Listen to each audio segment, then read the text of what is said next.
Hi, I'm Dr. James Rippey. Thanks for joining me. For the next 20 minutes, we're going to find out how taking the right steps today can really help you take control of your diabetes. We'll hear from experts and people just like yourself who'll share some experiences. And we'll see some real-life dramatizations of people who were out of control and discover how they got back on the right road. The very first step in taking control is knowing your blood sugar number. 140 is the time to stop and take control. If it's above that before a meal, the American Diabetes Association recommends it's time to take action. Diabetes is not a dead end. It's a diagnosis that should make a person stop, look, listen, and act.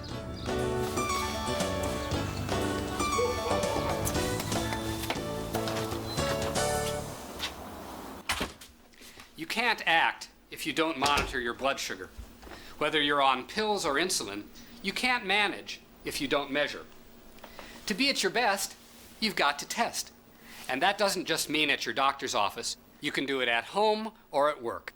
With today's meters, it's easier than ever. Digital numbers make it easier to read. And with today's advanced technology, you hardly feel a thing. You can purchase a meter at your local pharmacy. Ask your doctor how often you should measure and which meter may be best for you. As a cardiologist, I've taken care of hundreds of people at various stages of their diabetes. Unfortunately, sometimes I feel like the farmer who tries to catch the horse by its tail after it's already out of the barn. I see a lot of people with diabetes too often after they have suffered some of the terrible complications of poorly managed diabetes. Heart disease, blindness, kidney failure, and some of the other serious consequences. The really sad part is, it doesn't have to be that way. Diabetes is not the end of anything. In fact, taking control now can be a new beginning for many. Early good control of diabetes can help lower the risk of suffering many of the complications that people with diabetes fear so much. Do you know what actor and country singer Mark Colley, football player Jay Lewinberg, and 16 million other people from all walks of life have in common? They all have diabetes, just like you. So if you have diabetes, you're not alone. You're joined by 8 million Americans who know they have diabetes. You can live a full life if you manage your diabetes rather than letting it manage you. Today there's so much good news about diabetes. Information that you can use to help put you in control, take away your fear, and make you more at ease. It's when your pre-meal blood sugar is consistently greater than 140 that you may be at increased risk for complications. In the short term, you may feel tired and lethargic or depressed. You may feel a constant thirst or experience circulation problems in your limbs. You may lose sleep due to frequent nighttime urination. Self-image may decline. You get grouchy. After a while, you stop doing the things that you love and blame it on your diabetes. I've seen it happen. Right now, I'd like you to meet Anne. Her story is based on an experience that many of my patients with diabetes could have had. 2.5 years ago, I was diagnosed with diabetes. I was 25 pounds overweight, and frankly, I was scared. Diabetes. My grandmother had it. I saw what it did to her. Well, my doctor said diet and exercise. I was doing okay for about 6 months. And then he noticed my numbers started getting too high and put me on pills. I started testing my blood sugar, and for several months, I had it under control.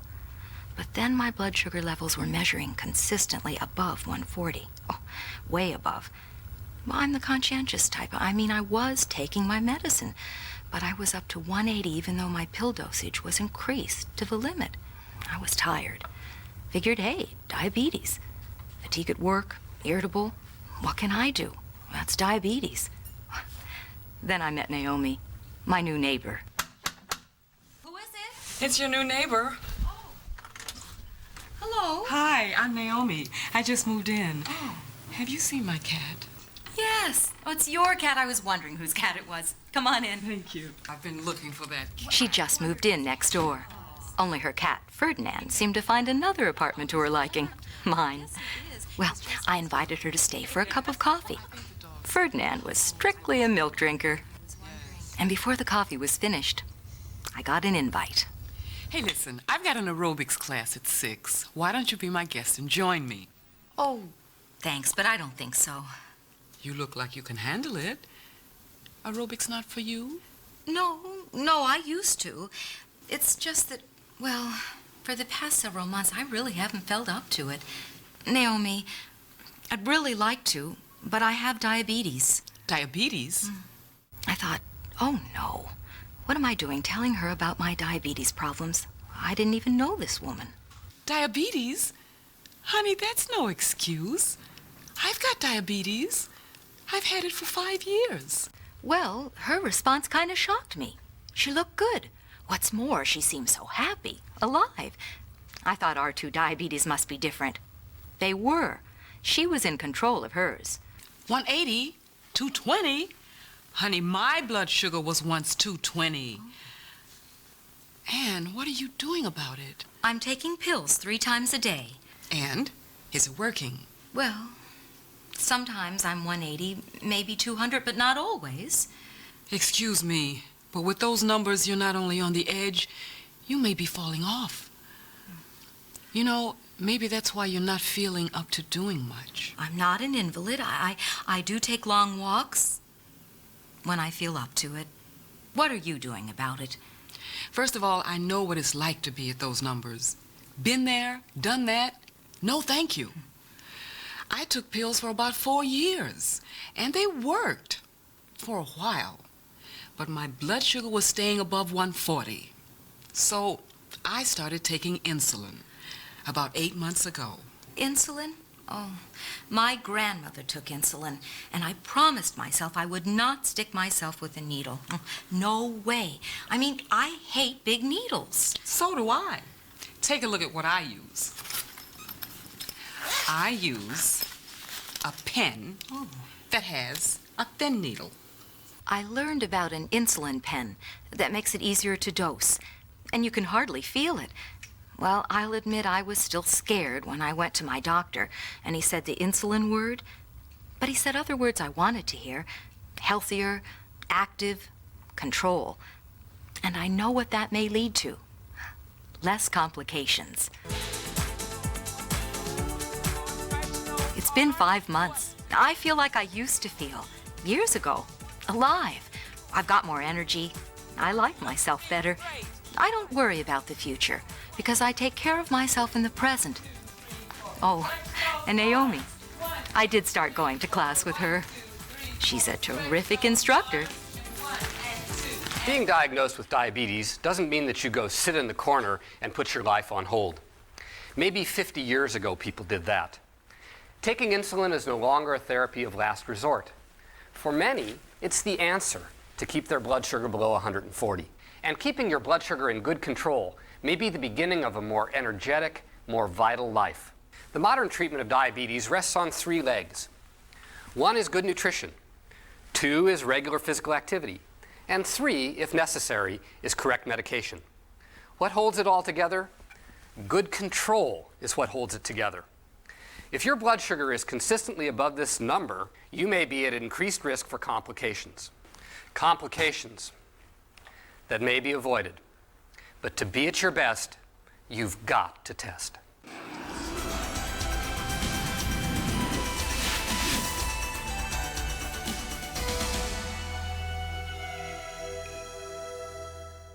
Diabetes is a unique disease because it gives patients the power to make an enormous difference in what will happen to them tomorrow by actions that they take today.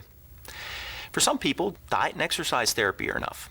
Some can manage their diabetes on pills, while others require insulin. Whatever your diabetes therapy is, it's only as good as your glucose control. And that starts by maintaining pre-meal levels that are less than 140. And to know that number, you've got to measure. If you don't measure, you can't manage your diabetes. Now, insulin therapy does not come without risks. You need to keep in mind that the potential side effects associated with the use of all insulins includes low blood sugar, weight gain, low blood potassium, thickening of skin at the site of injection, and allergic reactions, both general as well as local. So talk to your doctor. See what therapy is best for you. Well, I had all the classic symptoms of diabetes and didn't have a clue what any of them were. I had rapid weight loss, thirsty, blurred vision. They checked my blood and immediately told me it was diabetes. And so they put me in the hospital. Actually, my blood sugars were up about 600. They quickly got me under control with insulin medication. The nurse dietitian that originally had told me that there's nothing wrong with taking insulin, your body's not producing it. Then the next day I met with an endocrinologist who got me real excited. He was very positive, did away with all the fears that I had, told me we'd get this under control. Sent me in with the nurse, and when she started talking about taking insulin and a needle, I kind of panicked at first. As soon as I did it, I said, "You got to be kidding." I had no idea it'd be that easy. And the doctor explained to me that exercise, especially aerobic activity, was best. And so I got into a running routine, and I try to run 1 to 2 miles a day. Well, I was fortunate to have been nominated by a friend to be one of the torch runners for the Atlanta Olympics. When you're able to run 4 miles when you're 52 years old and feel good about it, I think that's what life is about. Quick, which one of these represents insulin therapy today? When you think about getting a shot, you probably think of a needle like this. It makes you cringe, right? I call it the syringe cringe. But developments like this make insulin therapy easier than ever. If you can hardly see it, it's not your vision. It's very thin and resembles a tiny pin. But the most important reason for taking the diabetes therapy recommended by your doctor is to avoid the complications that cardiologists such as myself end up seeing years later. By managing your diabetes aggressively now, you can feel more vital and live a more healthy, energetic life. In this next situation, Richard, 48 years old, is a sergeant on a local police force. He feels the way that many people do with diabetes, at least those who are ignoring their number. Hey, Richard, looks like you gained a few pounds, buddy. A little bit. Otherwise, I'd give you a ride home. I'll give you a ride home. If I was still walking the beat, I would have retired years ago. But at 48, well, I felt it was time. Richard loves his work. As a child, he couldn't wait to grow up and become a policeman. And he's been so proud since his first day on the force. He always said he couldn't imagine doing any other job. That's how much he loved it. So when he said he wanted to retire early, I knew something was wrong. Especially when he took me out to dinner on a Tuesday night. Not like Richard. But he wasn't like himself over the last several months. Something was definitely missing in our lives. Richard wasn't the talkative type, but his actions spoke for him. His nutritional choices could have been a lot better. He had symptoms he wasn't listening to, like blurry vision, frequent urination, especially at night. He was always thirsty. His diabetes was clearly out of control. And lately he seemed like he was depressed, fatigued, like life wasn't interesting. Well, at least he had a job he liked, or so I thought. Marilena, I have something important to tell you. ¿Qué cosa? I was thinking, please don't say another woman. Please, don't say it's another woman. No, mi amor, no. Nothing like that. I've decided to retire. I don't have it anymore. Know what it takes to be a good cop. The diabetes is getting to me. Now I was really upset. Diabetes was taking him away from the job he loved. I've been taking all those pills that doctor says I have to take. Marilena got angry and said I wasn't retiring. I was just quitting because of diabetes. And having diabetes for 5 years was no excuse. The only thing to blame was how I was handling my diabetes. From the foods I ate to the exercise I didn't do. She got plenty mad. But most especially, how I was handling my medication. Actually, how I wasn't handling it. I didn't think she was being totally fair because I was taking 2 different oral medicines. The doctor wouldn't give me any more. Richard didn't test his blood sugar enough. You know why? Because he didn't like the numbers he was seeing. 170, 190, 220. So he stopped looking at them. I was on 2 different oral medications. I took them each several times a day for many months. I never missed more than a day of work here and there. I explained to her that over time, that's just what diabetes does to you. She didn't sit still for that one. Richard, that's what you do to you. Over time, that's what not controlling your blood sugar does to you. He promised to see the doctor before he decided on anything. I promise I'll go to the doctor before I decide on retiring. The doctor told me I have bad news and good news. The bad news is, even though I was taking my pills, I was neglecting my blood sugar numbers. The good news was he thought I could change all that. He asked me to try another combination type treatment for a few months. Now I take insulin at bedtime and a pill during the day. A pill that can be taken with insulin. I was happy to give it a try, but not happier than Marilena. Once he made the decision and realized it was up to him, well, that was like a new beginning. These last few months, oh, I've noticed a difference. Now he's eating better, he tests his blood sugar regularly, he's exercising, taking better care of himself. Now every day he walks to work. Hey, rookie, pick up the pace. Okay, Sarge.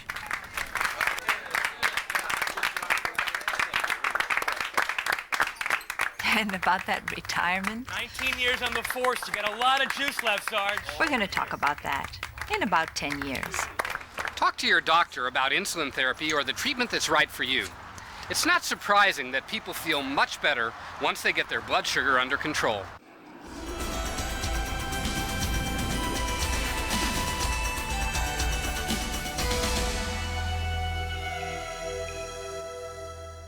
The eye doctor examined me.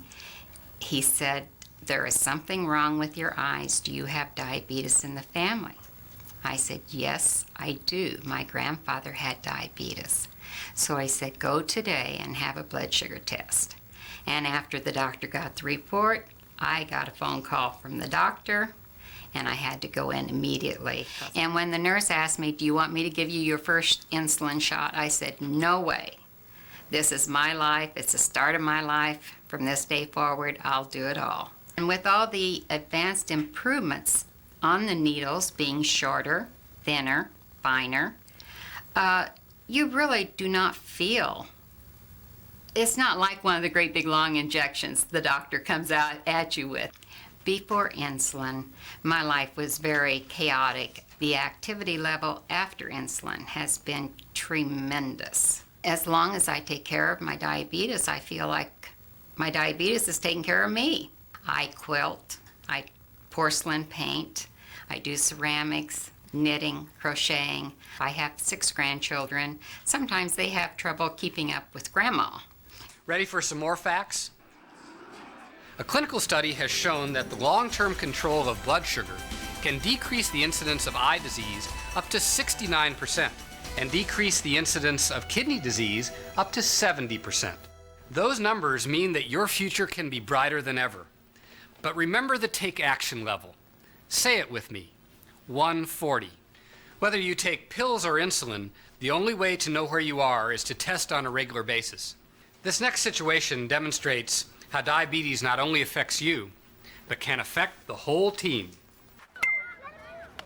I love playing with the Ravens. Last year, we actually made the playoffs. We were awesome, even though we came second in the division. And boy, we practiced a lot just to get there. My dad's our coach. He took us from last place to almost the title. When they concentrate on the fundamentals, these kids can really be good. But I have a feeling it's not that way when I'm not around. Hey, Gary, where's your dad? He said I'll play third today. I'm tired of outfield. Nothing really happens there. He got stuck at work. He's real busy. He said it was some kind of emergency. He said he was sorry. Again? Sorry. I hated telling the guys that. I hated when Mom told me Dad couldn't make it. It wasn't like Dad to cancel practices, and sometimes when he was able to make it, he'd go practice off early. A team needs guidance and need a coach they can count on. And that's the kind of coach I want to be. Dad loved coaching, or at least he used to. I know one thing, we're not going to get any better with me coaching. What's worse is sometimes I'd come home after practice and find out Dad really wasn't at work. He was at home resting. I've had diabetes for 7 years. I check my blood sugar every couple of weeks. Sometimes it's better than others. I try to regulate it with diabetes pills I'm taking. I know Gary takes his pills. He's up to 2 kinds 3 times a day. He's at the maximum dosage. Only it doesn't seem to be doing enough. And Gary's not doing enough. He's totally out of control. And I'm angry because he's stubborn. He's not admitting the way he's feeling. His difficulty sleeping, getting up at night several times to go to the bathroom, are all related to his diabetes. I get a little exercise coaching the Ravens, my son's Little League team. They came in second last year. This year, well, it's not the same. I'm feeling more run down. My son thinks something's wrong. My wife knows it. Diabetes is keeping his dad from being with him and enjoying activities together. It took a serious episode at work to wake him up. I didn't even know Gary had diabetes. Never talked about it. But one day out of nowhere, I see he doesn't look too good. He was really weak, looked awful, and started shivering. We didn't know what to do, so we rushed him to his doctor. It was quite a wake-up call. My doctor took my daily blood sugar level, which that day was around 280. He also took something called the HbA1c, a test that's an average measure of your blood sugar over a 3-month period. He said the American Diabetes Association recommends, I wrote it down, and it's in my pocket. Here it is. The American Diabetes Association recommends 140 as the pre-meal blood sugar take action level, and 8 is the HbA1c take action level. Mine was a 12. He said the pills weren't doing it anymore. It was time to take action, or my complications could get more serious. The doctor said Gary wasn't just managing his diabetes badly, he was out of control and had better do something fast. This time, Gary was all ears. When he said insulin, I said, I don't want to go through the experience I just had. And I had 2 more real good reasons to take control. Gary Jr. and my Nancy. They suffered with my diabetes enough. So I said, give me that big needle. The doctor laughed and showed me there's no big needle. It was so thin.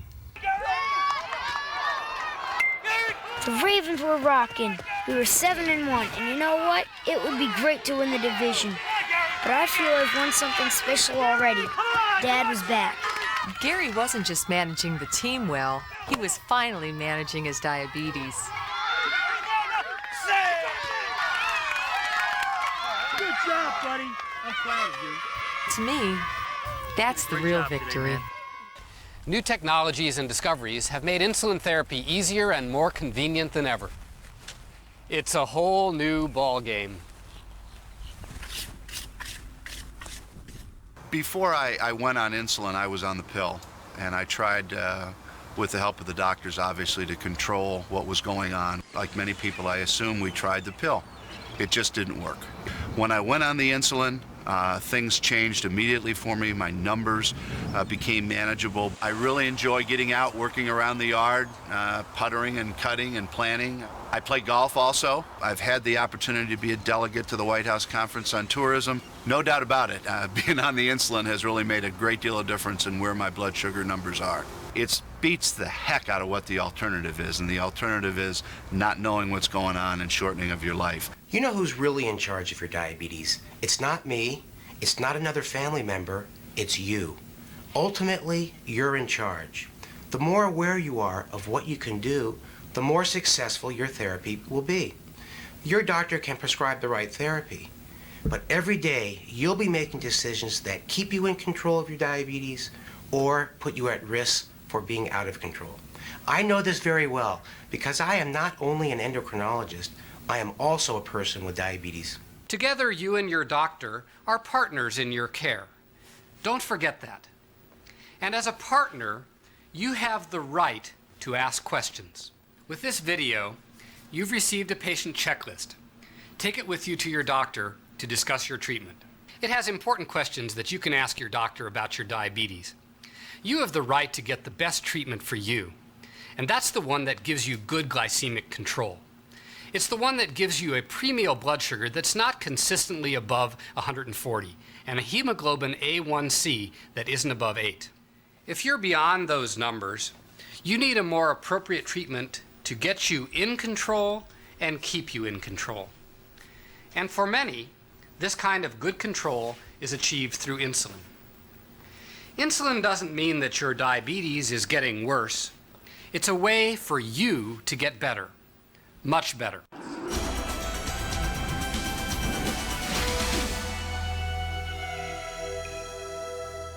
Whatever treatment you're taking, it's important that you know your numbers, 140 and 8.